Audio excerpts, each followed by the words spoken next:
desde la postcolonización de hecho. Entonces el que quiere entender un poco la historia tiene que entender los procesos de colonización de los pueblos musulmanes y después desde ahí ver cuáles son los procesos después de la humillación de los musulmanes en sus propias tierras. Se habló de Turquía, no solo Turquía, de hecho Marruecos, claro, una gran comunidad, Argelia, solo la ciudad de Constantín, con Tunisia, que es un país, 40.000 judíos en la ciudad de Constantina en Argelia, que fueron después de un decreto que se llama el Décret Crémieux francés, los judíos escogieron hacer parte de la nación francesa que estaba colonizando la tierra argelina. Cuando los argelinos tuvieron su libertad, dijeron a los judíos, pues como apoyaron a la colonización, les pedimos de retirarse. Y ha sido un acto, claro, político que se puede discutir, no tenemos discusión, se puede discutir, no todos los judíos habían apoyado, pero las cabezas de las instituciones judías de momento apoyaron a la política colonial francesa en una tierra que no era la tierra de los franceses, y ha conllevado muchas veces los judíos a vivir estas catástrofes en las tierras islámicas. Vamos a llamar las decisiones políticas de las cabezas de las comunidades judías muchas veces ha llevado al pueblo judío a vivir catástrofes, no porque todos los judíos lo querían vivir. Este es muy importante. Y han convivido y han tenido hasta familias, musulmanes se han casado con judías y viceversa. Muchos judíos se han convertido al Islam. Tengo conocidos personalmente judíos conversos al Islam desde ya mucho tiempo y siglos en Túnez. Se sabe su tradición, se sabe su origen, y nunca hubo ningún maltrato por ser judío. No, las cosas han sido siempre políticas. Islam como producto cultural, ahí sí, es un tema bastante extenso y complejo. Ahora, lo que dice nuestro hermano es cierto. El Islam en sí es una tradición metafísica trascendental que no tiene que ver con una cultura en específico, pero el Islam, este sí que lo quiero agregar, sí se mezcla con las culturas de las personas en lo que es universal, de lo que se considera como el bien de cada cultura. Y ahí sí puede ser musulmán colombiano, y de lo que es universal y que se ve como mal sano en los asuntos del pensamiento universal y del mal visto a través de la tradición islámica, se saca de esta parte lo que en Colombia, por ejemplo, se ve desde la percepción universal como algo dañino para la humanidad o la sociedad. El resto no tiene por qué un colombiano, por convertirse al Islam, cambiar su colombianidad, si me permiten el término. Sí. No tiene por qué cambiar ni su sensibilidad, ni su manera de hablar, ni su idioma, ni su vestimenta, hasta que cumple con las reglas del Islam al nivel de la adoración y de la creencia. El resto, lo que es parte de la sensibilidad, del sentimiento, lo que es parte de su vida, es un asunto personal, no tiene nada que ver con una formatización de las culturas y de los pueblos. El Islam es una tradición universal y se considera por los musulmanes que fue la sola tradición universal y que es la sola realmente en su propio proyecto de ser universal. Ese es un punto también de la creencia de los musulmanes. También había otra, si alguien, una pregunta de nuestro amigo que dijo, si alguna instancia internacional, alguna institución de sabios, algunos hablaron en contra del terrorismo actual, en contra de los grupos armados, en contra del Estado Islámico, en contra de todo lo que está ocurriendo en la parte del mundo islámico, que es una catástrofe generalizada que tiene por razones y por causas muchos criterios a tomar en cuenta, y muchas razones a veces desconocidas del mismo pueblo occidental. Y quiero decir aquí falta una aclaración: Occidente no está ajeno a lo que está pasando en el Medio Oriente, en el mundo islámico hoy, con todo respeto. El petróleo, las problemáticas de geoestrategia, el dominio sobre las tierras, las colonizaciones bajo el bello estandarte de la democracia y la libertad. Todavía los iraquíes están esperando la democracia que se les prometió y la libertad que se les prometió. Después de la guerra de 2013 se transformó Irak en un estanque de sangre interminable.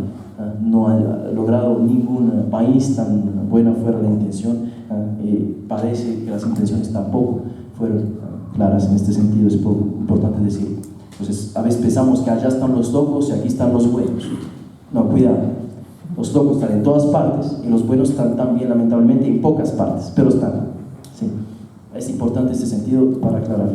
Ahora, claro que hay muchas instancias, muchas instituciones que han levantado la voz, muchos consejos de sabios, como la Ulama al-Islam Muslimin, como diferentes vertientes del Islam que han levantado la voz y que han hecho hasta tratados.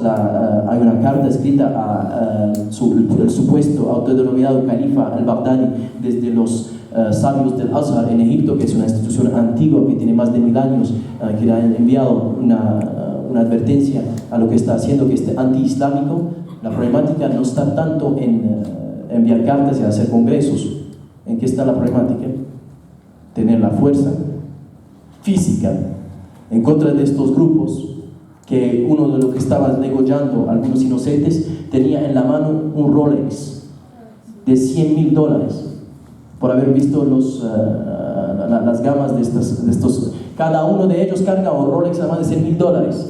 Nos van a preguntarse de dónde sacan esta plata y quién está realmente influyendo sobre sus capacidades, sus armas químicas, sus 4x4 que atraviesan desiertos nuevos, último modelo Toyota. Me parece bastante interesante ver cuáles son las maneras las fuentes que llegan a estas personas para poder mantener avanzar así sobre las tierras de un Irak y un Siria y un Kurdistán, que los mismos pueblos en la antigüedad no han podido avanzar, avanzando un grupito como este con diferentes legionarios y diferentes militantes manipulados a llegar a hacer todo este daño en tan poco tiempo. Es difícil a creer y no lo creemos. Ahora, no digo que no son musulmanes, no digo que no son de raíces musulmanas. Digo que esta gente no tiene nada que ver con un proyecto islámico y que esta gente está, y lo repito, en contra del Islam en su proyecto, así no lo saben. Y la última pregunta de mi amigo, digo mi amigo para... Dos preguntas. Dos, sí. Dos preguntas y vamos a ser claros. Digo mi amigo porque lo siento ofendido y no se trata de este. No se trata de este de ninguna manera. Lo siento ofendido en su fe. Ningún ser tiene que vivir esto. Por haber vivido estas cosas, que sea uno musulmán, cristiano, judío, budista, lo que quiere ser, cuando uno está ofendido en lo que más considera como esencial en su vida, entiendo la incomodidad de la molestia. No hay problema. Ahora me está preguntando, en el Islam, ¿se puede así faltarle el respeto a una persona por su fe? Yo creo que los versos ya han sido claros. No faltan los hadiths en el cual dice el profeta Muhammad sallallahu alaihi wasallam: el que faltará en el derecho de uno de sus hermanos en la humanidad, que sea cristiano, judío o de otra tradición, que vivían con los musulmanes en este tiempo, yo seré, dice el profeta, yo seré testigo en contra de él en el día del juicio, por haber faltado respeto a estas personas. La tradición del profeta Muhammad no es el insulto, menos lo queremos para nosotros. Así, si no lo quieres para ti, no lo puedes querer para los demás. Y es una tradición islámica. Dice el profeta Muhammad, no va a querer realmente una persona hasta que quiera para su prójimo lo que quiere para él mismo. Entonces, como uno no se siente con las caricaturas pornográficas de algunos, o las películas pornográficas sobre el profeta y su familia, que lo tratan de pedófilo o de cualquier otra infamia en el nombre de la supuesta libertad de expresión. Digo supuesta porque la provocación, el respeto, el llamado al odio nunca ha sido libertad de expresión y nunca lo será en las mentes sanas. Ahora, no justifica tampoco las reacciones criminales para intentar arreglar estas problemáticas. También hay que aclararlo, y condenamos cualquier acto terrorista para intentar corregir estas actuaciones. Puede que la gente no entienda lo que están haciendo, hay que explicarles por qué no se tiene que hacer y tomar el tiempo y el debate otra vez de una manera totalmente madura para llegar a las soluciones en los pueblos que quieren convivir en paz. La segunda es Irán. Me dijo Irán. Perdón un segundo, por ¿sí? favor. Esa no fue la pregunta. Y le quiero hacer la reflexión. Yo no voy a blasfemar de Mahoma ni de Alá, sino le hice la pregunta específica: ¿qué pasaría en el caso que yo lo llegara a hacer? Pero le quiero aclarar, es que yo no lo voy a hacer. Pero ¿qué pasaría seguro que está escrito en su palabra? ¿Qué pasaría donde yo blasfemara acá públicamente de Mahoma y de Alá delante de usted, de los hermanos musulmanes? Me sentiría triste, ofendido, herido y maltratado en mi fe. Y sentiría que la persona que está haciendo se está equivocando en su manera de referirse a mí, amor, que es mi profeta Muhammad y mi Dios, y que es el Dios de todos, y que el profeta para nosotros es de todos los profetas son de toda esta humanidad. Y me sentiría mal. Claro, me sentiría mal y no sentiría que estamos construyendo algo sano, y sentiría que el diablo se nos metió. Y la segunda, de Irán, lo que pasa en Irán, que son asuntos ahora de juicios de estados, nos devuelve a la interpretación de cada país en cuanto a su ley penal, en cuanto a estos actos. Y lo que hace Irán es considerado a través de la tradición chiita, duodecimana, Ja'faría, del fiqh de ellos, que tendrán que responder a través de su propia interpretación de cómo tratan con este asunto penal. Y en otros países musulmanes, y otra vez dije en mi presentación que pensamos muchas veces que el Islam es monolítico, que no responde sino de una sola interpretación, y ahí es un error grave, gravísimo. Hay que saber con quién nos estamos a veces interactuando para poder juzgar también cuáles son las reacciones y a qué vamos juntos para construir un futuro mejor. Estas palabras tan bellas, pero no estamos tan seguros. Gracias. Respecto a la pregunta de Alejandro es sí, cierto, sobre alguna opinión sobre la discriminación que también se produce al interior de las comunidades cristianas. Más o menos era como la inquietud, ¿no? O en países con mayorías cristianas, no católicas. La reflexión es cómo es el comportamiento nuestro en donde nosotros somos mayoría, pero la pregunta específicamente era como usted lo había planteado dentro del... Sí, ya. Este es importante porque en la presentación que hice, lo que quise ilustrar fueron experiencias históricas de discriminación de una minoría, pero que es significativa en nuestro país. ¿Me hago entender? Es una minoría. Los cristianos en Colombia, no católicos, siguen siendo una minoría, pero no es una minoría marginal, sino es una minoría significativa, es decir, es visible. Entonces, ¿qué está sucediendo? En la presentación que hice, lo que ilustré fueron experiencias de discriminación, y lo que queda en el ambiente es, bueno, los protestantes o evangélicos o cristianos como se conocen hoy fueron discriminados. Pero también hay que reconocer que estas comunidades a las cuales yo pertenezco, participo, si bien hemos afrontado experiencias de discriminación, también se han cometido actos de discriminación hacia otras expresiones por parte de nuestras comunidades.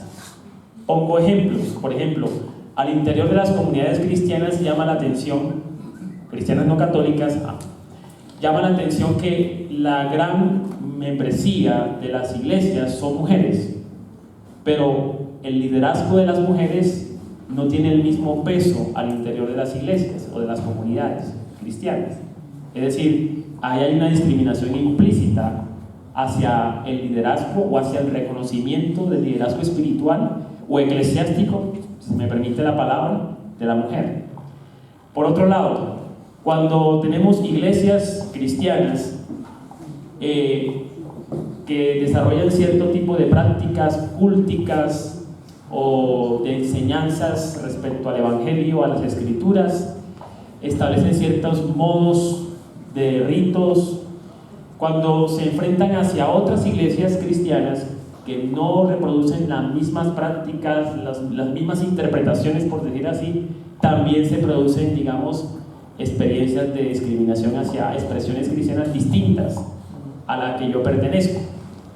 Por otro lado, me llama la atención que cuando se celebraron los 20 años de la Constitución de 1991, en una reunión cerrada donde se invitaron a líderes cristianos allí en el Congreso, mientras los primeros ponentes celebraban que los cristianos evangélicos en el país lideraron este proceso de libertad religiosa en el país, por allí hubo un tercer ponente que comenzó a expresar palabras discriminatorias contra otras creencias distintas a las cristianas, sobre todo creencias de indígenas. Entonces, cuando yo estaba sentado allí, yo reflexionaba, bueno, por un lado se celebra la libertad religiosa y se hace, digamos, un saludo a la Constitución del 1991 entre nosotros los cristianos, pero por otro lado se censura cuando hay alguna manifestación pública de creencias que obviamente no pertenecen a la tradición cristiana, sino son creencias que pertenecen a tradiciones prehispánicas. Entonces, allí es cuando uno empieza a ver como una especie de esquizofrenia, ¿no? De perseguidos o de discriminados a discriminadores. Y he pensado en este tema y, no sé, una hipótesis que yo veo es en la manera como los cristianos evangélicos entienden la idea de la evangelización o de la misión, la idea de la evangelización. Hay una idea que tiene mucho que ver con entender la evangelización como en términos proselitistas religiosos, es decir, si tú no te conviertes a la manera como yo creo, entonces no participas de mis servicios o de los privilegios que yo otorgo. Es decir, para poder participar de los servicios de una comunidad que se presta o que una iglesia presta a una comunidad, se necesita que la persona se convierta. Si no, no hay. Pero llama la atención que eso se hace en nombre del amor de Dios. Entonces, hay como una dificultad en entender qué es la evangelización, y creo que eso tiene mucho que ver porque mire, una de las características del protestantismo, ¿por qué hay tantas corrientes protestantes y tantas iglesias y confesiones y tradiciones protestantes? Porque hay una máxima en los movimientos de reforma protestante. La máxima, una de ellas decía que la escritura es de libre interpretación. Entonces, ¿qué sucede? La libre interpretación de las escrituras produce diversas maneras de entender el evangelio, y estas diversas maneras de entender el evangelio producen diversas comunidades o tradiciones o confesiones. Una manera como interpretó Lutero fue distinta a la manera como interpretó Calvino y como interpretaron los reformadores respecto a la fe. Pero a lo largo de la historia del protestantismo parece que la constante es la fragmentación, es la diversificación, es la pluralización, y todo tiene que ver con la interpretación del texto. Pero una vez se genera una comunidad a partir de la interpretación del texto, esta comunidad quiere imponer su interpretación hacia otra. Entonces, mire, ahí está la esquizofrenia que yo veo, ¿no? Es decir, y esto tiene mucho que ver con esas prácticas discriminadoras que también se producen al interior de las comunidades cristianas. Esto es solamente una percepción que tengo de manera personal. Gracias. Bueno, yo quiero agradecerles, quiero pedirles que les agradezcamos a nuestros ponentes con un aplauso.